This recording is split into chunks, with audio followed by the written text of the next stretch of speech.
Assalamualaikum warahmatullahi wabarakatuh. Jumpa lagi ya untuk pembelajaran fisika kelas 9, melanjutkan kajian latihnya. Sekarang yang tryout 2. Dibuka kajian latih kelas 9-nya halaman 169. Langsung ke nomor 1. Jadi lihat di situ ditanyakan di bawah ini yang termasuk besaran pokok adalah yang mana? Masih ingat besaran pokok? Ya, pamawa, suku, injungnya. Pamawa, suku, injung. Panjang.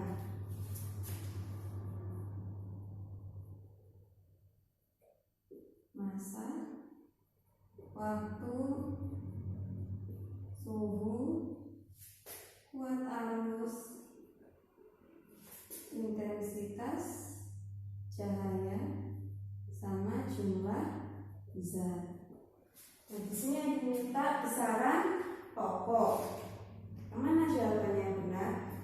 Oke, bisa diulas satu-satu. Untuk yang A, ada diameter, berat, dan kuat arus. Di situ ada yang bukan termasuk besaran pokok, yaitu yang berat. Berat itu adalah turunan dari massa dan kecepatannya, termasuk gaya dia. Jadi bukan besaran pokok. Yang B, massa, suhu, jari-jari. Benar ya? Massa ada, suhu, jari-jari termasuk panjangnya. Yang C salah di mana? Yang C salah di luas. Luas itu adalah turunan dari panjang. Yang D salah di mana? Salah di massa jenis. Massa jenis adalah turunan dari massa sama panjang. Oke, berarti jawabannya yang D. Selanjutnya nomor 2. Saat pelajaran olahraga berlangsung, ada siswa berlatih lari untuk mengikuti pertandingan balap lari antar sekolah. Siswa tersebut berlari dengan kecepatan 54 km per jam dan menempuh jaraknya sejauh 7,5 km. Waktunya berapa? Itu maka lamanya siswa, waktunya yang ditanyakan ya. Lamanya siswa dan harus tunjukkan dengan menggunakan stopwatch. Ya, waktu kan mudah ya. Waktu berarti garis ketiga yang kalian punya itu SPT ya, berarti nyari waktu sama dengan S dibandingkan V-nya ya. Sini berarti kalau masukkan T-nya, S-nya tadi 7,5 km. Nah, di sini P-nya 54 km per jam. Coret. Berarti waktunya 7,5 per 54 jamnya. Sedangkan stopwatch itu ngitungnya detikannya. Berarti jadikan detik 7,5 per 54 dikalikan 1 jam berapa menit? 60. 1 menit berapa detik? 60 ya. Berapa detik jadinya? Saya coret.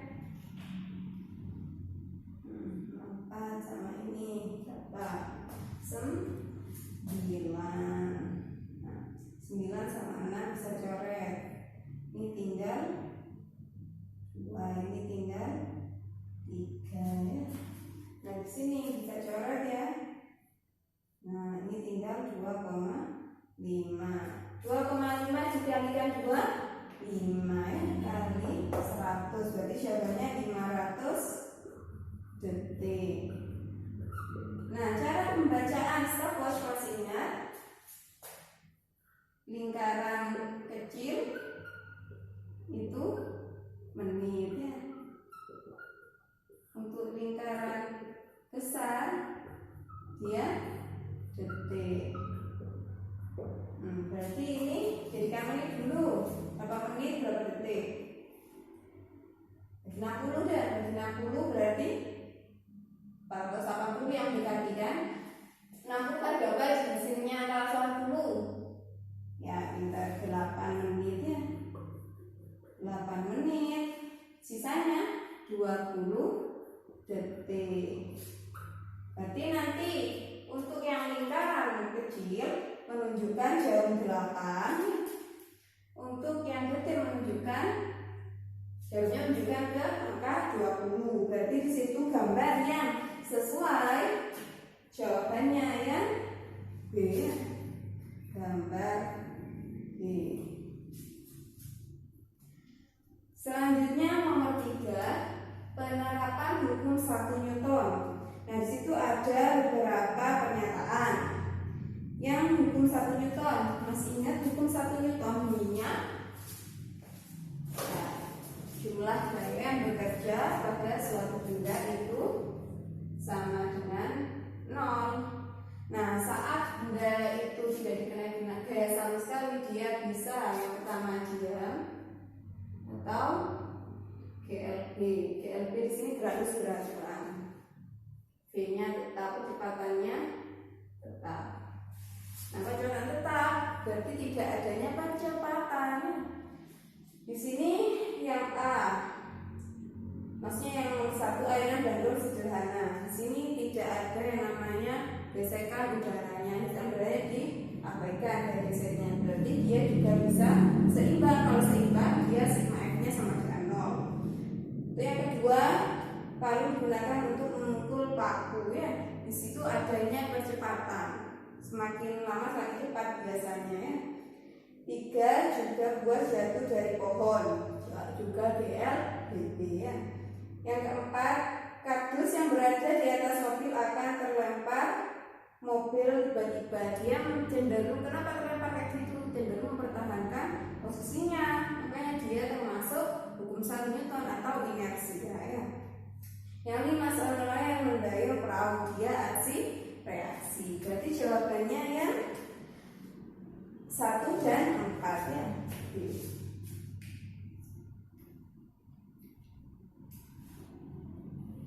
1 dan 4. Tahu bisa tulis ya, 1 itu hukum 1.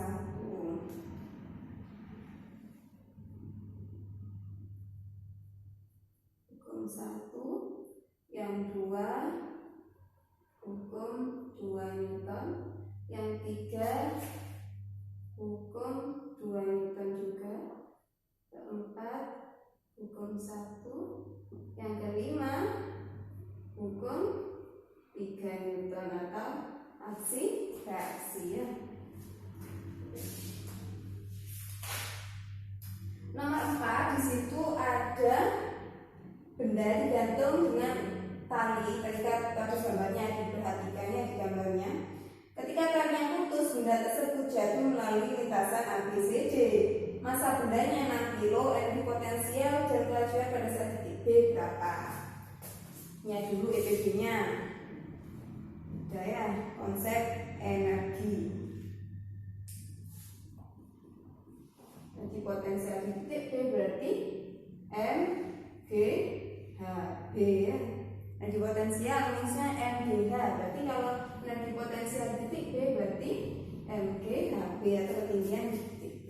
Tinggal kita masukkan. EPB masanya tadi 6, percepatan gravitasinya karena dikali pakai 10, Hb-nya tadi 3,2. Berarti jawabannya 192 Joule ya.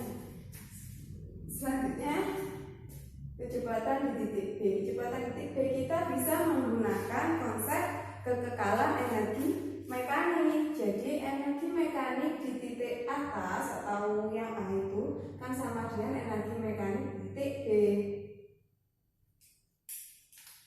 Nah, saat benda itu awalnya di titik A, dia kan tidak bergerak, dia jatuh bebas. Kalau dia tidak bergerak dan jatuh bebas, dia tidak punya kecepatan awal. Kecepatan awalnya 0, berarti EK-nya juga 0. Berarti di sini yang energi mekanik titik A cuma punya energi potensial ya. Sedangkan di B dia bergerak. berarti juga punya energi kinetik. Nah, di sini ya, EPA berarti MGHA ya, EPB MGHB ya, ditambah setengah MVB kuadrat. Nah, di sini M-nya karena sama bisa coret. G-nya 10 ya. HA-nya 5, 10, 3,2 ditambah setengah VB kuadrat. 50, 32 tambah setengah VB kuadrat. Ini berarti setengah VB kuadrat sama dengan 50 dikurangi 32, jawabannya 18. Berarti VB kuadratnya sama dengan 36. VB nya sama dengan akar dari 36 6 ya, berarti 6 meter per sekon. Berarti jawabannya ini 192 dan 6 meter per sekon. Jawabannya yang A ya. Selanjutnya nomor 5. Nomor 5 tentang pesawat sederhana. Di situ gambarnya bidang-bidangnya. Besar gaya diperlukan untuk mendorong benda ke atas. Berarti gaya kuasanya berapa? Di sini bisa menggunakan konsep keuntungan mekanis. Keuntungan mekanis untuk semua pesawat sederhana itu adalah perbandingan berat bebannya dibandingkan dengan gaya yang diberikan oleh kuasanya. Nah, untuk bidang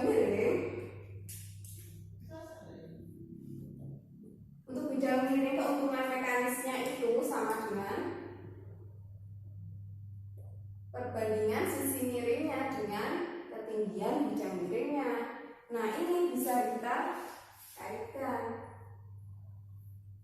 Nah, namun di sini yang diketahui adalah ketinggiannya sama alasnya, panjang alasnya sebenarnya nggak ada sisi miringnya. Bisa dicari dengan itu Pythagoras ya. Nah, di sini ada 1,5, ada 2, berarti sisi miringnya berapa? Kan ini Pythagoras. Ya, pinter, 2,5. Atau kalau nggak tahu caranya bisa pakai rumus yang akar 1,5 kuadrat ditambah 2 kuadrat. Berarti S-nya nanti 2,5 meter. Oke. Nah, di sini karena dia sama berarti bisa dipakai W per F sama dengan S per H.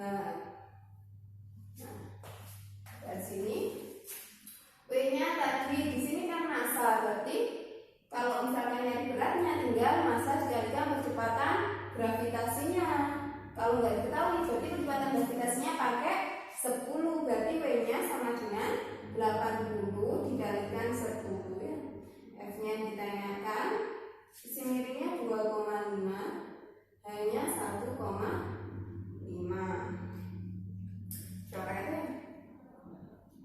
Ini 5, ini 3. Berarti gaya kuasanya 800 dikalikan 3 per 5.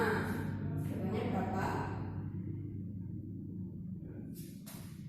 Coret.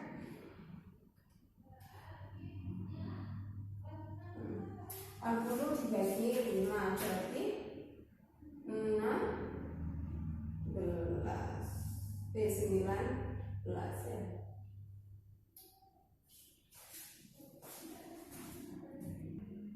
Ya. 16 ya, 16 dikalikan 3 48, berarti 480 ya. Untuk jawabannya yang B. Nomor 6, perhatikan ciri zat berikut. Jenis zat yang sesuai dengan sifat-sifat di atas, ciri-ciri muncul zat. Di situ partikelnya tidak rapi, bentuknya dapat berubah, posisinya sangat lemah, jarak partikelnya berjauhan, berarti dia gas ya.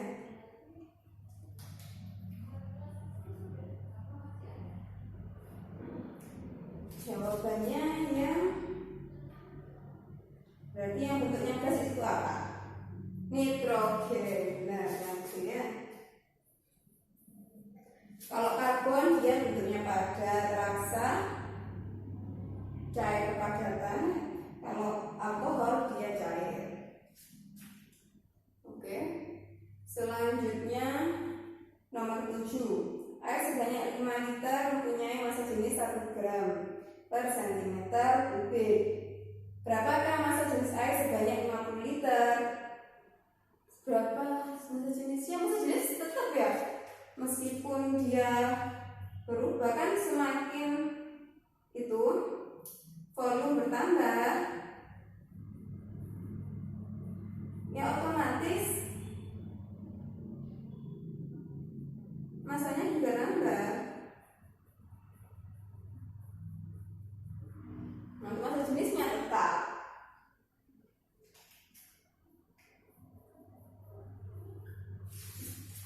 Di sini berarti jawabannya mana? Kalau 1 gram berarti tetap 1 gram per cm kubik. Jawabannya yang C ya.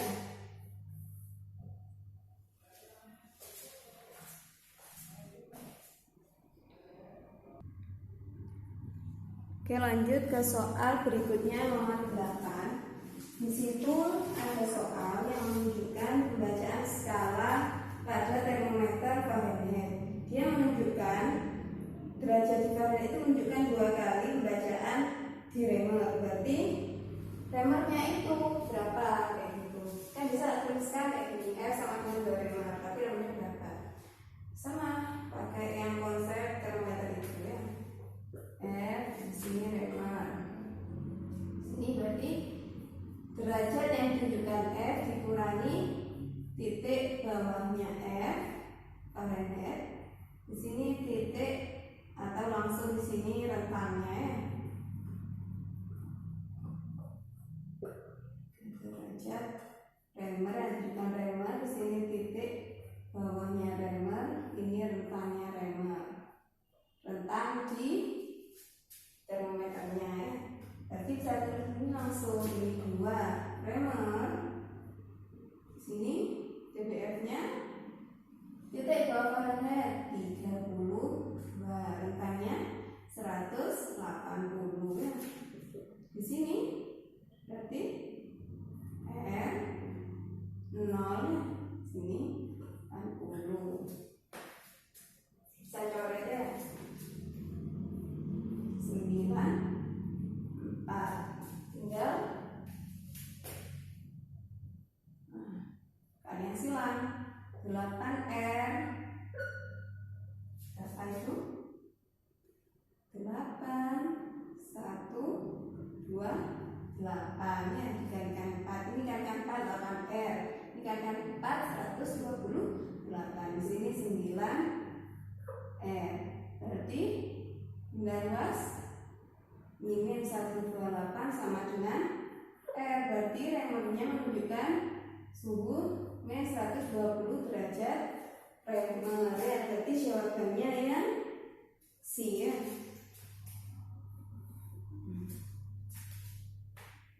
Selanjutnya nomor 9. Sebuah pipa kuningan panjangnya 180 cm, suhunya 15 derajat Celcius. Koefisien mulai panjangnya 0,0025 per derajat Celcius atau 25 kali 10 pangkat 6. Maka panjang kuningan pada suhu, berarti suhu keduanya 75 derajat Celcius berapa? Ini kan LT-nya ya. LT berapa seperti itu. Nah, LT berapa berarti bisa pakai rumus LT sama dengan N0 plus N0 alfa delta T. Tinggal dimasukkan juga ya. LT-nya yang kita cari. LT R0 nya 180 ditambah 180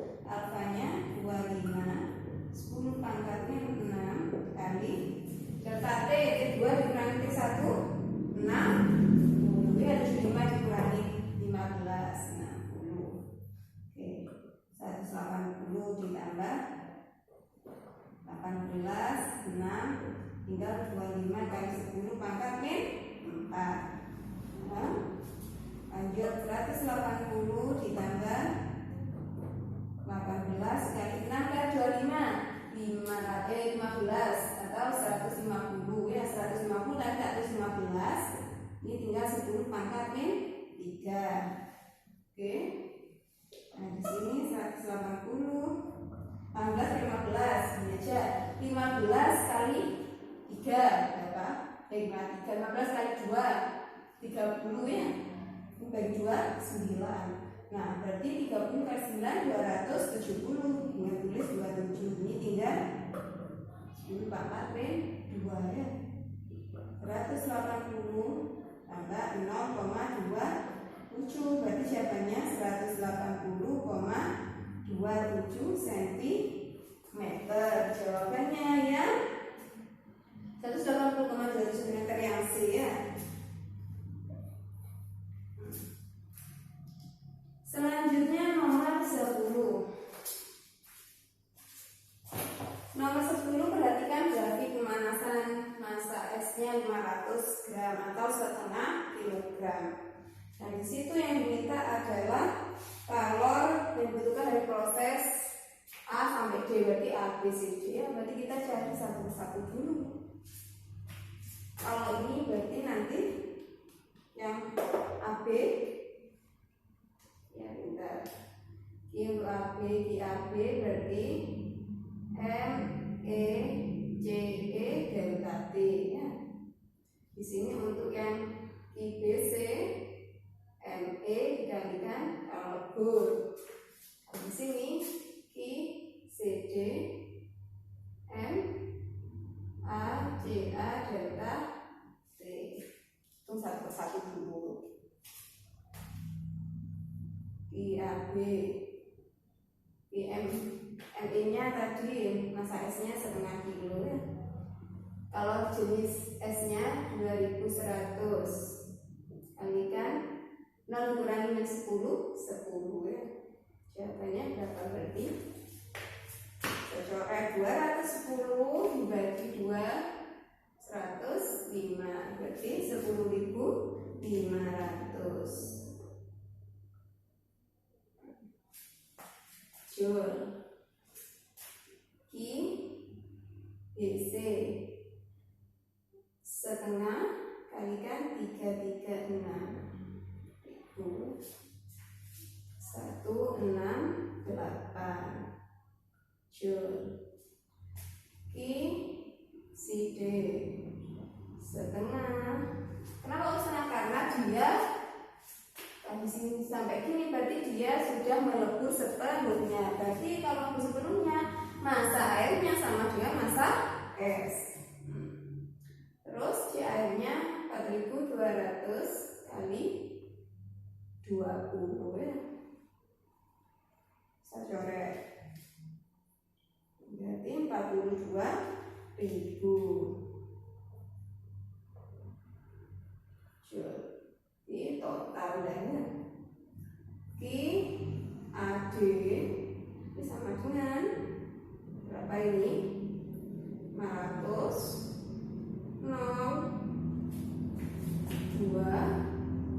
220 Joule. Berarti jawabannya mana? 220.500 Joule. Jawabannya yang D ya. Oke, selanjutnya nomor 11. Di situ ada pipa penghisap ya. Berarti dia pakai apa kalau hitungannya? Ya, Pascal ya.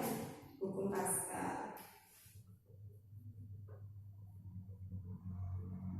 Bahwa tekanan zat cair dalam ruangan tutup nilainya sama ke segala arah.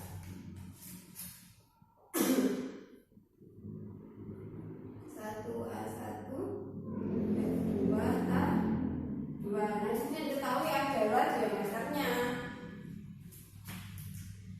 Kalau diameternya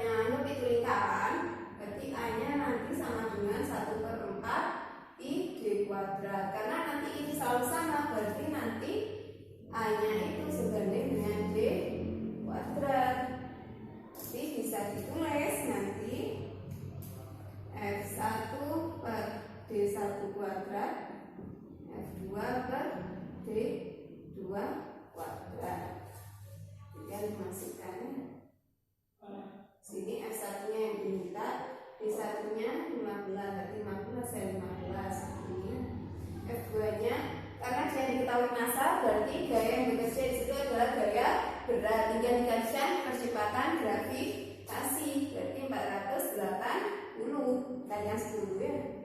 Sini 40. Ini 4 kali 4 16 ya. 8 dibagi 16 3. Berarti F1 nya 1 sama dengan 3/30, atau ini bisa langsung coret nolnya 3/10 langsung. Coret ya. 3/10 kalikan 15 kali 15. Bisa coret ya. Ini 3, ini 2. Berarti apa ini? 3 kali 3 9 kali 15. Silakan hitung atau gini aja guys. Kalau perhitungannya agak sulit ini, itu bagus. Kalau perhitungannya agak sulit seperti ini, bisa kalian tetapkan saja. Ya. 480 di sini, dannya tadi 40. Ya, tetap ini 3. Ini di sini 30 per 100, ini 225 ya. Nah, di sini. Di sini kan agak enak. Sama aja buktinya ya. Di sini bagi 25 9, bagi 25 4. Nah, di sini 30 kali 9 270 dibagi 4.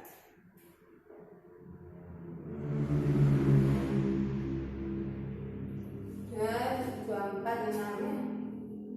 6 7 5 ya. Newton. Jadi jawabannya 67,5 Newton. Berarti jawabannya ya A ya. Selanjutnya nomor 12, itu ada gambar gelombang. Gelombang apa kalau bukit dan lembah? Gelombang transversal. Nah, di situ ada diketahui itu yang 24 cm itu berapa panjang gelombang? Satu bukit sama setengah lembah, berarti dia 3/4 lambda. 3/4 lambda sama dengan 24 cm. Berarti nyari lambdanya berapa? Tinggal lambda sama dengan 24 kalikan 4/3 ya. Saya coret 8. Berarti lambdanya sama dengan 8 dikalikan 4 32 cm. Nah, untuk ini kecepatan lambatnya V sama dengan lambda dikalikan F, atau lambda dibagi periode bisa. Kalau misalnya pakai frekuensi, berarti ini lambdanya sudah ada. Frekuensi merupakan ya jumlah gelombang satuan waktu. Kali dimasukkan 32 2,5 per 10 ya. 1/4. Mungkin jadi 1/4 ya. Nah, coret lagi 8. Berarti cepatnya terlambatnya 8 cm per sekon. Jawabannya ya C ya.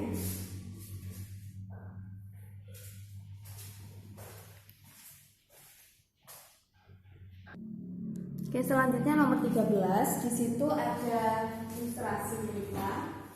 Nah, di situ dijelaskan bahwa seorang kakek ketika tidak memakai kacamata, kakek harus menjauhkan koran dari mukanya sejauh 50 cm. Berarti kan kayak cara berpakainya menjauhkan benda dari pandangan. Nah, kalau itu berarti dia punya titik jauh pandang. Kalau titik jauh pandang ini kayak gimana? Bukan titik jauh, maksudnya titik dekat pandangnya. Dekat yang dipakai. Nah, titik dekat pandang 50 cm.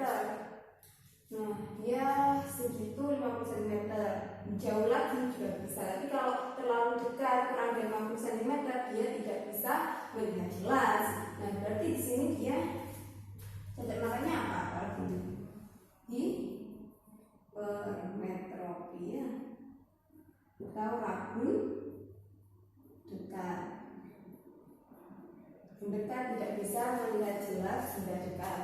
Nah di sini berarti dia sebagai untung proksimumnya atau titik dekat pandangnya. Nah di sini untuk nyari daya kekuatan saya dengan cara kalau hipermetropi P sama dengan 4 min 100 per SN-nya, dP-nya. Nah, di sini berarti tinggal dimasukkan P sama dengan 4 kurangi 100 min 50 per 50. 4 dikurangi 2 berarti 2 dioptri. Cacat matanya hipermetropi, wajahnya 2 dioptri. Berarti jawabannya yang D ya.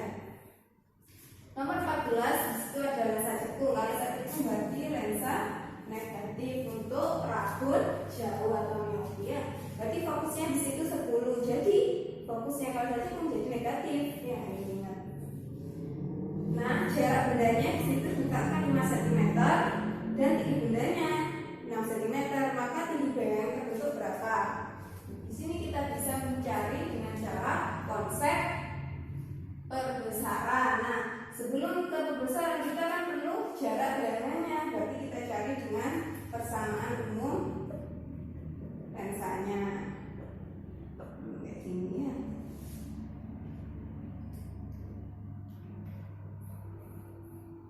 Kita masukkan 1 per min 10, 1 per 5 di sini, 1 per S aksen. Berarti 1 per S aksennya sama dengan sama menyebut 10 ya. Di sini 1, di sini tinggal minnya tetap sini. Ini jadinya 2 ya. Nah berarti min 3 per 10. Berarti S aksennya 10 per 3. Nah dari sini bisa menggunakan konsep perbesaran. Perbesaran kan sama dengan ada mutlak dari bayangan benda dibandingkan dengan jaraknya. Begitu pula dengan ketinggian yang benda dengan bendanya. Berarti di sini aksen per S, aksen per H. Jadi di sini S aksennya tadi ada mutlak ya.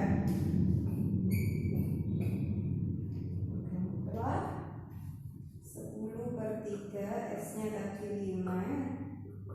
Nah, aksen di sini 6. Coret 2 ya. Berarti H aksennya 2 per 3 dikalikan 6. Ini coret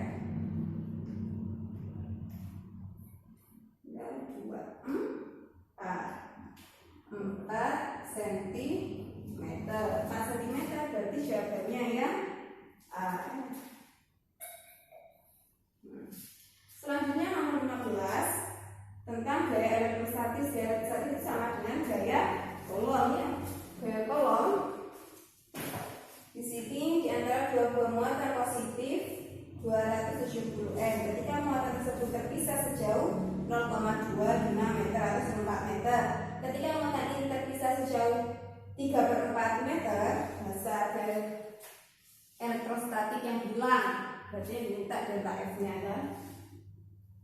Untuk kolom isinya F sama dengan kakiku remuk ya. Nah dari sini kan ini yang diubah adalah cuma jaraknya. Berarti dia F itu berbanding terbalik dengan jarak kuadrat.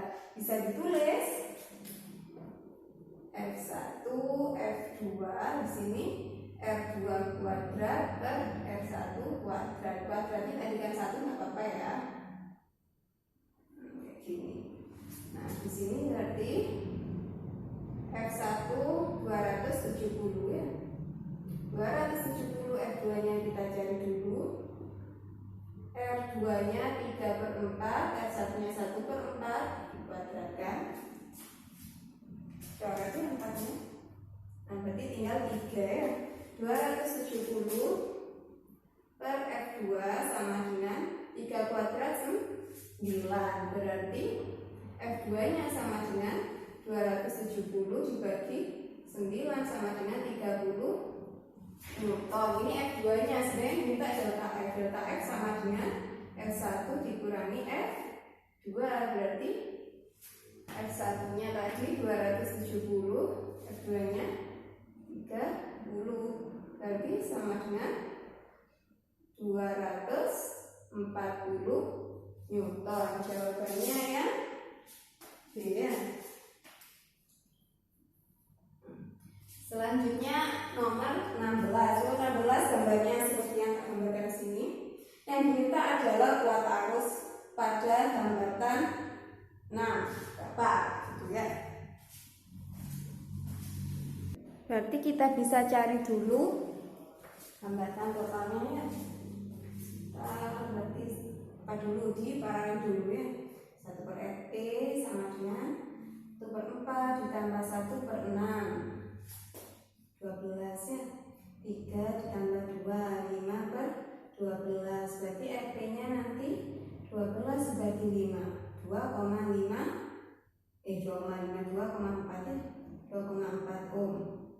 Terus di seri dengan 3, RS-nya berarti 2,4 ditambah 3 dengan 5,4 ohm. Kalau R totalnya ditambah dengan hambatan dalamnya. Hambatan dalamnya tadi 0,6 nya, berarti 5,4 ditambah 0,6 sama dengan 6 ohm. Ini R totalnya.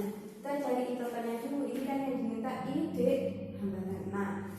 Nah, nyari I total sama dengan V dibagi R total. V-nya tadi atau DDR-nya 90 dibagi 6. Jawabannya 15 ampere. Jadi kita I6. Nah, di I6 dia kan di sini ada I4, ini ada I6-nya.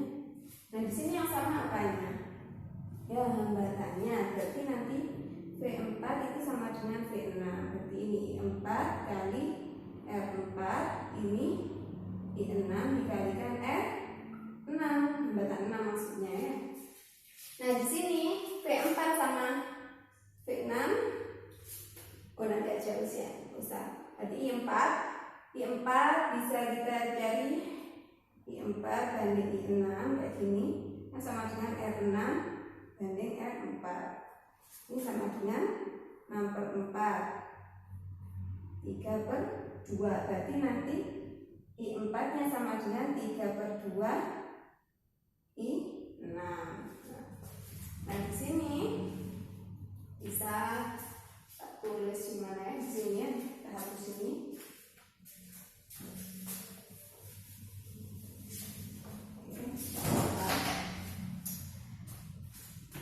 Nah, di sini kan ada I paralel ya.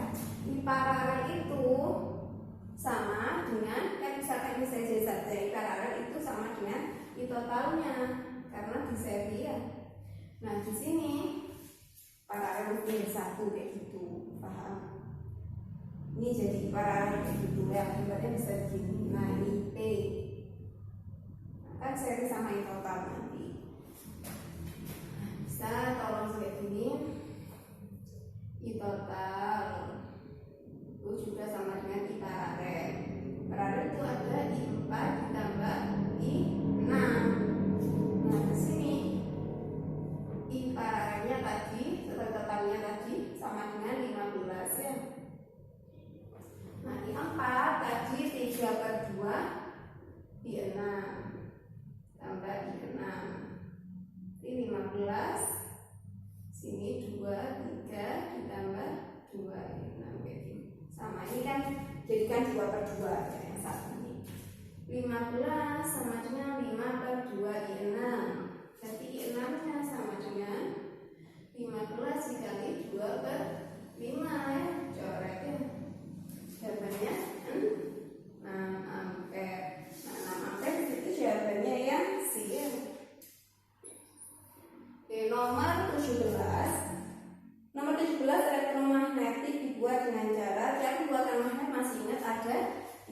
yang pertama digosok harus dengan searah ya. Kalau yang bolak-balik nanti itu magnet elementernya akan gak rapi, yang gak rapi gak terbentuk magnet. Nah yang kedua diinduksi itu didekatkan ya. Kutub yang didekatkan selalu berlawanan. Nah terus yang ketiga ada elektromagnetik. Ini elektromagnetik itu adalah dengan cara melilitkan kawat yang berarus listrik kepada besinya atau logam-logam lain yang akan dijadikan magnet. Jadi nomor 17 itu jawabannya ya B ya, 17B. Terus ini 17 itu B. Nomor 18 selanjutnya. 18 adalah sebuah trafo ideal. Trafo ideal berarti nanti ya benar, daya primernya akan sama dengan daya sekundernya. Kayak gini ya.